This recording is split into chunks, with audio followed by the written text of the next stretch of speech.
How you doing, YouTube? Matt with Massive Beer Reviews. Back with yet another review. Joe. Hi. Joe is here. Yay! Yes. Joe's back with a couple reviews. We're doing a couple reviews tonight, enjoying ourselves, and he's in from school, so yeah, that's the story, and I'm sticking to it. Yep. Anyway, today we're doing Finback Brewing's Lazy Axe. It is an Imperial Chocolate Stout from Queens, New York. It was just sent to me by Tom, one of my viewers. He did a couple beers meals with him already. Awesome dude. Sends me awesome beer. We talk a couple times a week at minimum. Super great guy. Really excited to give this a whirl. So here we go. As far as what it says on the bottle, Finback Lazy Axe Imperial Chocolate Stout. Brewed with care. Queens, New York. That's it. Nothing else. Yeah. Ooh, on the side here, as always, enjoy with good company. Aww. So there you go. Label-wise is fucking awesome. It's totally like it's reminiscent of like this.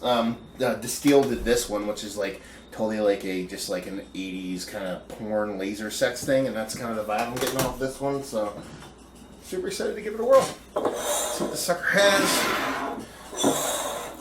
Throw it in there. Bottle opener. Ooh, man, it's like a homebrew cap. Oh yeah.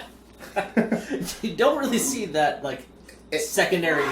Yeah, it's got the secondary dent in there, which actually makes me more excited to drink this now because you know they're sitting there hand capping all their own bottles. So yeah, I didn't notice that until right now. So that's a nice color.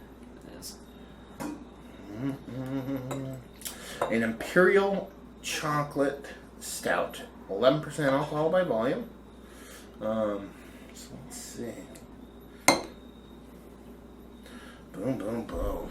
Well, there's this discrepancy in heads, as you can see, which goes to the same thing happened with the well, you know what it is when I pour this glass, instead of going like this, I go like this, so I'm dropping it from a further distance and then going like this. So this goes to show you when people pour beers, they can come out two different ways. As far as the head goes, let's go with a finger in between the both two. Nice, what I like my coffee to look like color. Like criminally creamy. It's almost like defying gravity. It's like leaning to one side. And, it looks like a stout. So, yeah. Let's get a nose in this puppy. Sweet. Yes. Roasted malt. Not like a toasty, roasty, like bittering roasted malt. Like a sweet roasted malt. Like sweet chocolate. It smells right, like...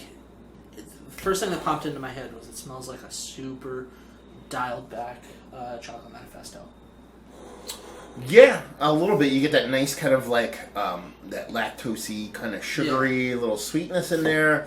You get a roasted malt that's not like some roasted malts are like so roasted they're like bittering. Kind of like when you get like a non-cold pressed coffee, you get that kind of bittering in through there. It just smells like roasted in the way you want roasted malts to be. And honestly, that's pretty much it. There's not much else there. Not a whole lot going on. But there doesn't fucking need to be because it's an Imperial Chocolate Stout. I mean, you get a touch of chocolate in there, but I mean, it's really, it smells like a well-done beer. Does it taste like a well-done beer? Let's find out. Cheers.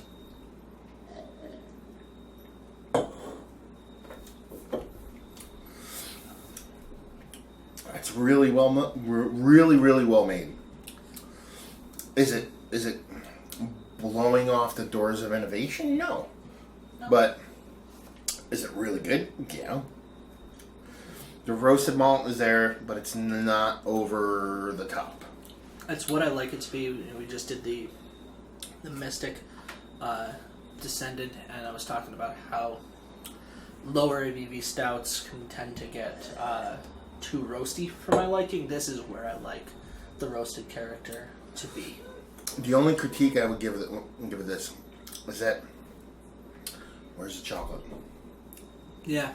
I mean, you're getting it inherently when you're dealing with an Imperial Stout. You're going to get kind of chocolate notes, and you are getting subtle chocolate notes here. But instead of going Imperial Stout, going Imperial Chocolate Stout, I want to be delivered an impactful chocolate flavor. It's just really not there. No. But it's still a good fucking beer. I just wish the chocolate was a little bit more. I mean, dating-wise, I'm not sure if they date their bottles. I do not see a date here, but They're a small brewery, and it was sent to me, and I got it probably maybe about 2-3 weeks ago. So it's not like it's been sitting around here, and probably not at his house all that long. Excuse me. So it's a really well done mirror. Mirrors. It's really a mirror. Well done mirror. Well, it's a new kind of thing. I'm not supposed to talk about beer wise. Anyway, it's a really well done beer, and delicious. It's just it doesn't need to be a beer doesn't need to be over the top and deliver crazy flavors in order for me to go kooky madoogie for it. But if you're I wish this had a little something more going on, especially with the chocolate. Yeah, if you're gonna step out and say this is an Imperial chocolate stout, let's make the chocolate go. Let's put it this way: if this said Imperial Chocolate Stout, and this goes to show you how labeling and delivery, because I didn't pay for it, was given to me, but if I paid for it, this is what I'm talking about. If this just said Imperial Stout and this was in 4-packs and it was $11.99, I'd be like, this is fucking beer, it's fucking delicious. Yeah. You're stepping into this is not even a bomber, this is a 375 probably? What's 1 pint, 9 fluid ounces? Like 22 ounces, roughly. Three. No, what? it's like a pint and 9 fluid ounces is like 20. Not milliliters. I don't want to get kidding. No, like 25-ish ounces. Yeah, like 25, 26 ounces. Which is how many fucking milliliters? Not milliliters. Well, one pint is 16 ounces. Okay. Anyway, I don't want to talk about this.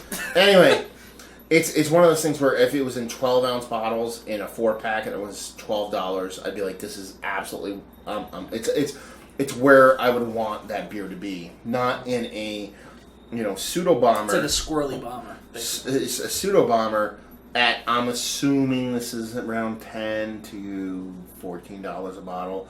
It's from Queens. Yeah. It's a local brewery. You could only guess that it's. Yeah, so that's a guess for me. If I'm wrong, please let me know. It's just it's a really well done base stout. Something I would like to see them fuck with. Akin to like a Bolshevik bastard. Like, take this beer, throw it in this, or lay it on this, or do something with this. Yeah. A nice base beer that you would do that with, as opposed to being a singular one-off in this bottle. Kind of like, give me the 4-pack of the Bolshevik, and then screw with it and throw it in 750s and do whatever. Kentucky bastard. Exactly. Kind of stuff. But all in all, it's a pretty nice beer.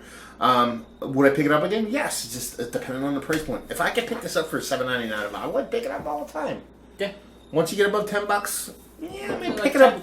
$10, I'd be like a special occasion just to bring it. To give somebody else to taste it. Yeah, $10.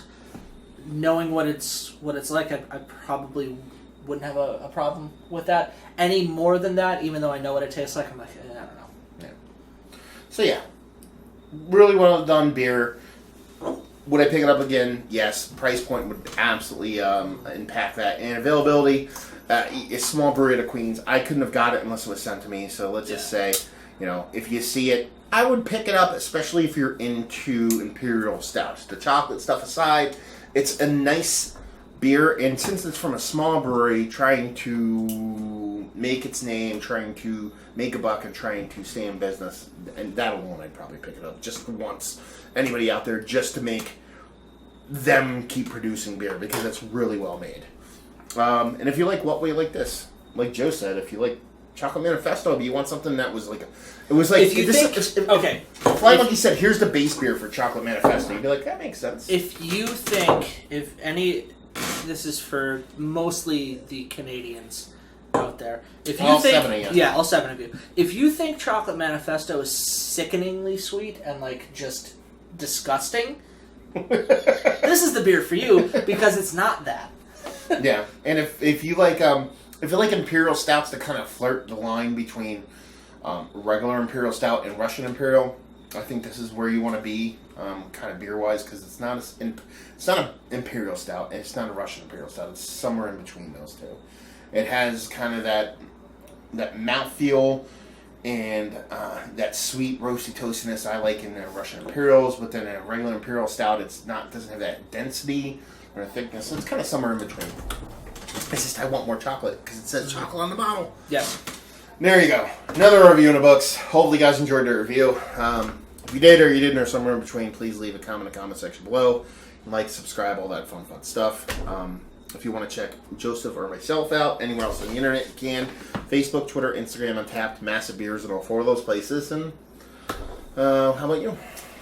Find me at nepabeerreviews.squarespace.com. Also Facebook, Twitter, and Instagram at nepabeerreviews. There you go. At a future brewery near you. And there you go. And hopefully you guys enjoyed the review. Hopefully enjoying a really well made, locally grown, semi-locally grown to me, Imperial Stout, and hope to see you next time. Cheers. Cheers.